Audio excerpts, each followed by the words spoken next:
तो कहानी की शुरुआत में हम आइसलैंड में हो रही बर्फबारी को देखते हैं। जिस दौरान घोड़ों का एक ग्रुप अपने घर की ओर जा रहा होता है, तभी अचानक कोई क्रीचर घोड़ों के पास आने लगता है, जिससे सभी घोड़े बहुत डर जाते हैं और वहाँ से भागने लगते हैं। इसके बाद वो क्रीचर भेड़ों के फार्म में आता है, जिसके आने से एक भेड़ अचानक से गहरी सांस लेकर बेहोश हो जाती है और क्रीचर वहाँ से चला जाता है। ये फार्म इंगवर और मारिया नाम के कपल का था, जो कि आइसलैंड के पहाड़ों में शांति से रह रहे थे। अब क्योंकि उनके बच्चे नहीं थे, इसलिए वो बहुत अकेला महसूस करते थे। खैर, दोनों अपना परिवार चलाने के लिए भेड़ों की देखभाल के साथ साथ सब्जियों की खेती करने का काम करते थे। दरअसल ये जगह शहर से काफी दूर थी, जिस वजह से कोई भी यहाँ नहीं आता था और दोनों फार्म में काम करके अपना समय बिताते थे।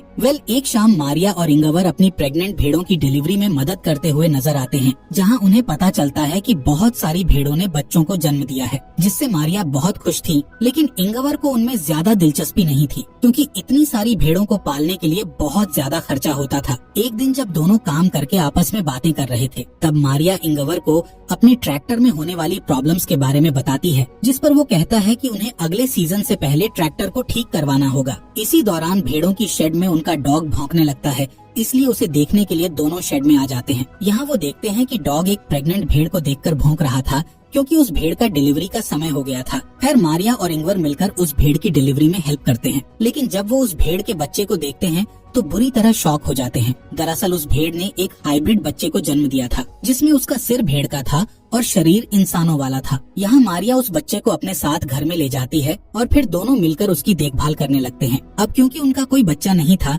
इसलिए वो उसे ही अपना बच्चा मानने लगते हैं और उसे बहुत प्यार करते हैं। साथ ही वो उसका नाम अड़ा रखते हैं और उसे इंसानों की तरह ट्रीट करते हैं। इसके अलावा इंगवर उसके लिए एक बेबी कार्ट ले आता है और उसे बेडरूम में रख देता है, ताकि अड़ा हमेशा उनके साथ रहे। कुछ दिन बीतने के बाद हम देखते हैं कि अड़ा की असली माँ अपने बच्चे को आवाज लगाकर बुला रही होती है, लेकिन मारिया उसे उसका बच्चा वापस नहीं करती है। इसके बाद इंगवर देखता है कि मारिया अड़ा को अपने बच्चे की तरह गोद में लेकर खिला रही है। ये देखकर इंगवर इमोशनल हो जाता है और रोने लगता है। पर अब हाइब्रिड भेड़ के आने से दोनों की जिंदगी में खुशियाँ आ चुकी थी, इसलिए इंगवर बहुत खुश होता है। एक दिन जब इंगवर ट्रैक्टर को ठीक करने की कोशिश कर रहा था, तब उसका डॉग उसे खेत की ओर इशारा करके कुछ दिखाने की कोशिश करता है, लेकिन इंगवर को कुछ समझ नहीं आता, इसलिए वो उसे इग्नोर कर देता है। इसी तरह समय बीतता जाता है और अड़ा की असली माँ अपने बच्चे की तलाश में घर के पास आकर खड़ी रहती है, लेकिन मारिया हमेशा उसे घर से दूर कर देती है, जबकि अड़ा विंडो से उसे देखती रहती है। एक सुबह जब मारिया खेत में काम करने के लिए जाती है,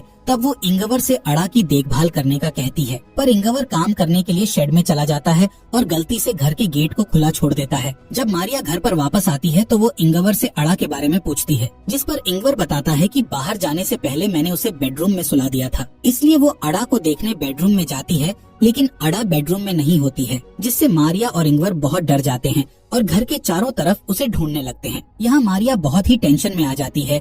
तब इंगवर उसे शांत करता है और कहता है कि वो अड़ा को जल्द ही ढूंढ लेंगे। अब वो दोनों अड़ा को अपने पूरे एरिया में खोजने लगते हैं, लेकिन उन्हें कहीं पर भी वो दिखाई नहीं देती है। इसलिए थक हार कर दोनों घर की ओर जाने लगते हैं। तब उन्हें भेड़ की आवाज सुनाई देती है। मारिया उस आवाज का पीछा करती है और देखती है कि अड़ा की असली माँ अड़ा को अपने साथ बाहर लेकर आई थी। मारिया तुरंत उस भेड़ से अड़ा को छीन लेती है और उसे ठंड से बचाने के लिए कपड़े से ढकने लगती है। जिसके बाद वो घर जाने लगते हैं, जिस दौरान अड़ा की माँ उनके पीछे आने लगती है, जिससे मारिया उस पर गुस्सा होती है और उसे यहाँ से दूर जाने का कहती है। घर में आने के बाद वो अड़ा को सुला देते हैं और राहत की सांस लेते हैं। कुछ महीनों बाद अड़ा बड़ी हो जाती है और अब वो इस परिवार का हिस्सा बन चुकी थी। खासकर अड़ा का रिश्ता मारिया के साथ बहुत अच्छा हो गया था और वो दोनों एक दूसरे के बिना नहीं रह सकती थी। एक रात मारिया को भेड़ों के बारे में डरावना सपना आता है, जिसे देखकर वो जाग जाती है और सोचने लगती है कि शायद अड़ा की माँ उसे अड़ा से दूर ले जाएगी। इसलिए मारिया अड़ा को बचाने के लिए एक प्लान बनाती है, जिसमें वो इंगवार और अड़ा को सोता हुआ छोड़ घर के बाहर आ जाती है और अड़ा की माँ को शूट करके मार डालती है। जिसके बाद वो उस भेड़ को वहीं पर दफना देती है। तभी इंगवार का भाई पीटर मारिया को ऐसा करते हुए देख लेता है। असल में पीटर शहर में रहा करता था और छोटे मोटे क्राइम करके पैसा कमाता था, लेकिन कुछ कारणों से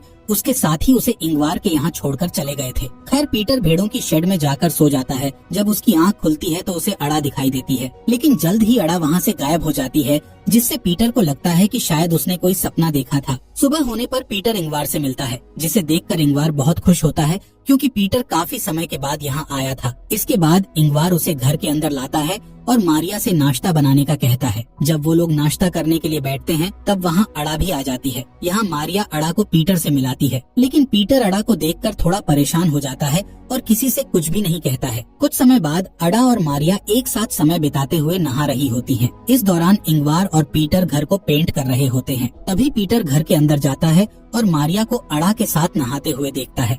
जब इंगवार घर में आता है तब पीटर उससे पूछता है कि आखिर यहाँ क्या चल रहा है, जिस पर इंगवार उससे सिर्फ इतना कहता है कि उनका परिवार बहुत खुश है। रात में मारिया अड़ा को पीटर के पास लाती है और अड़ा को अपने अंकल पीटर से गुड नाइट कहने का बोलती है। तब पीटर एक बार फिर इंगवार से अड़ा के बारे में बात करने की कोशिश करता है, जिस पर इंगवार कहता है कि वो इस बारे में बात करना नहीं चाहता है। साथ ही वो पीटर से कहता है कि तुम यहाँ जब तक चाहो तब तक रह सकते हो, लेकिन तुम हमारे पर्सनल लाइफ में कोई भी इंटरफेयर नहीं करोगे। यहाँ मारिया इंगवार से पूछती है कि आखिर पीटर यहाँ कितने दिनों तक रुकने वाला है। असल में पीटर मारिया के साथ फ्लर्ट करता था और उसे हमेशा गंदी नजरों से देखा करता था, इसलिए वो चाहती थी कि पीटर जल्द से जल्द यहाँ से चला जाए। खैर इंगवार उससे कहता है कि पीटर यहाँ कुछ समय तक रहेगा, क्योंकि वो अक्सर उन लोगों से बचने के लिए यहाँ आता है जिनको उसे पैसे चुकाने होते हैं। अगली सुबह तीनों मिलकर खेत में आलू लगा रहे होते हैं और उनका डॉग अड़ा की देखभाल कर रहा होता है, लेकिन अड़ा उस डॉग को डरा देती है। दूसरी तरफ तीनों एक ब्रेक लेते हैं, जिस दौरान पीटर मारिया से फ्लर्ट करने लगता है, लेकिन मारिया उसे दूर कर देती है। तब पीटर उससे कहता है कि तुम जिसे इंसान समझकर अपने घर में रखे हुए हो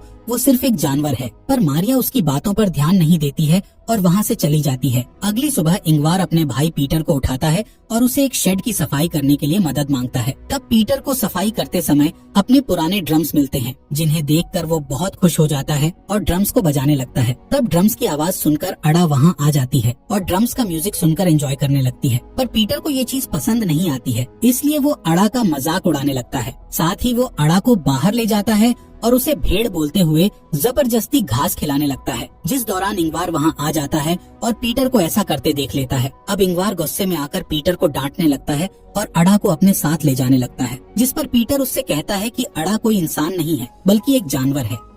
पर इंगवार उसकी बातों को इग्नोर करके वहाँ से चला जाता है। अगली सुबह हम पीटर को देखते हैं जो चुपके से मारिया और इंगवार के बेडरूम में जाता है और उन्हें बताए बिना अड़ा को बाहर ले आता है। इसके बाद पीटर शेड से एक गन उठाता है और अड़ा को घर से दूर ले जाता है, जहाँ वो अचानक से अड़ा के ऊपर गन पॉइंट कर देता है और उसे शूट करने का सोचता है, लेकिन अड़ा के मासूम चेहरे को देखकर उसका मन बदल जाता है। दूसरी तरफ मारिया उठ जाती है और देखती है कि अड़ा रूम में नहीं है, जिससे वो टेंशन में आ जाती है और घर के आसपास उसे ढूंढने लगती है। तभी वो देखती है कि अड़ा पीटर के रूम में है, जहाँ पीटर उसे अपनी गोद में रखकर सो रहा होता है। इससे मारिया को लगता है कि पीटर ने अड़ा को एक्सेप्ट कर लिया है। खैर इसके बाद हम मारिया को शमशान में देखते हैं, जहाँ वो एक कब्र के सामने बैठकर प्रे कर रही होती है। यहाँ हमें पता चलता है कि मारिया और इंगवार की एक बेटी थी जिसका नाम अड़ा था, लेकिन किसी कारण से उनकी बेटी की मौत हो गई थी, जिससे वो दोनों काफी अकेले हो गए थे। यही वजह थी कि उन्होंने उस हाइब्रिड भेड़ के बच्चे का नाम अड़ा रखा था और वो उसे अपनी बेटी के रूप में देखने लगे थे। यहाँ इंगवार अड़ा को कहानियाँ सुनाता है, जिस दौरान उसे अपनी मरी हुई बेटी की याद आती है, जिससे वो बहुत इमोशनल हो जाता है। तब मारिया उसके पास आती है और उसे शांत करने लगती है। असल में ये दोनों अपनी बेटी की मौत का जिम्मेदार खुद को मानते थे, जिससे दोनों के बीच में काफी दूरियां भी हो गई थी। लेकिन जब से उन्हें अड़ा मिली थी तब से उन दोनों के बीच दूरियां खत्म होने लगी थी। इसके अलावा पीटर भी अब अड़ा को पसंद करने लगा था और अक्सर उसे घुमाने के लिए बाहर ले जाता था, जिससे इंगवार और मारिया भी खुश होते थे और उन्हें अच्छा लगता था कि पीटर ने उसे अपना लिया है। एक दिन पीटर अड़ा को अपने साथ मछली पकड़ने के लिए ले जाता है। तब वो अड़ा को अपने और इंगवार के बचपन के बारे में बताता है, लेकिन जब वो घर की ओर वापस जाते हैं तब रास्ते में उनका ट्रैक्टर खराब हो जाता है। यहाँ पीटर ट्रैक्टर को ठीक करने लगता है, पर उसे समझ नहीं आता है कि आखिर ट्रैक्टर में क्या प्रॉब्लम है, इसलिए वो ट्रैक्टर को वहीं छोड़ देता है और अड़ा को लेकर घर आ जाता है, जहाँ डिनर करने के बाद वो सभी टीवी में एक गेम देखते हैं, लेकिन उनकी टीम हार जाती है, जिससे उनका मूड खराब हो जाता है। इसलिए मारिया सबको खुश करने का सोचकर टीवी में पीटर के एक पुराने म्यूजिक वीडियो को चला देती है, जिससे सबका मूड अच्छा हो जाता है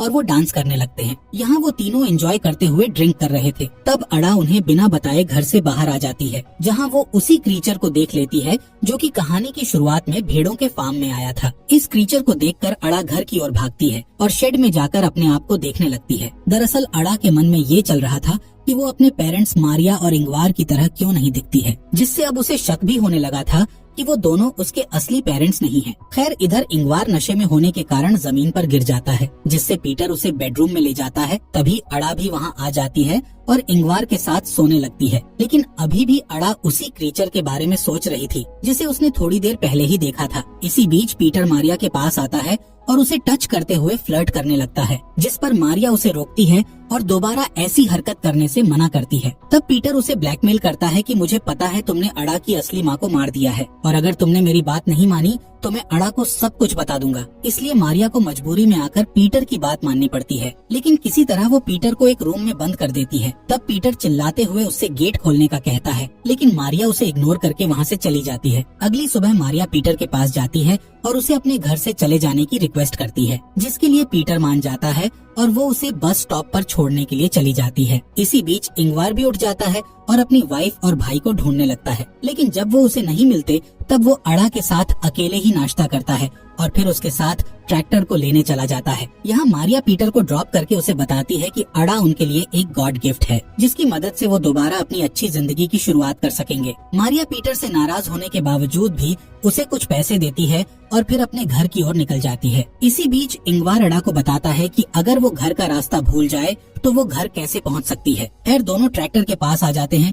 तब इंगवार ट्रैक्टर को सही करने लगता है, लेकिन वो ट्रैक्टर की प्रॉब्लम को सही नहीं कर पाता है, इसलिए वो अड़ा के साथ वापस घर जाने लगता है। यहाँ मारिया भी घर पर आ चुकी थी। मारिया सोचती है कि अब वो और इंगवार अड़ा के साथ शांति से रह सकेंगे, लेकिन उसे घर में कहीं भी इंगवार और अड़ा दिखाई नहीं देते। तभी उसे गोली चलने की आवाज सुनाई देती है, जिससे मारिया बहुत डर जाती है और जल्दी से फार्म की ओर भागने लगती है। यहाँ फार्म में हम देखते हैं कि उस क्रीचर ने इंगवार को गर्दन में गोली मारकर उसे मार दिया है। ये क्रीचर भी आधा इंसान और आधा भेड़ होता है, जिससे हमें पता चलता है कि ये अड़ा का असली पिता है और इसको देखने के बाद से ही अड़ा को अपने पेरेंट्स पर शक होने लगा था। खैर अब वो क्रीचर अड़ा का हाथ पकड़कर उसे अपने साथ ले जाने लगता है। तब अड़ा इंगवार के पास जाने के लिए अपने हाथ को उस क्रीचर से छुड़ाने लगती है, पर वो क्रीचर उसे पकड़कर ले जाता है और अड़ा रोते हुए इंगवार को देखती रहती है। जल्द ही मारिया वहाँ आ जाती है और इंगवार को मरा हुआ देखकर बुरी तरह रोने लगती है। अब मारिया के पास कुछ भी नहीं बचा था और वो पूरी तरह से अकेली हो गई थी। कहानी के अंत में मारिया अपनी सारी उम्मीद खोकर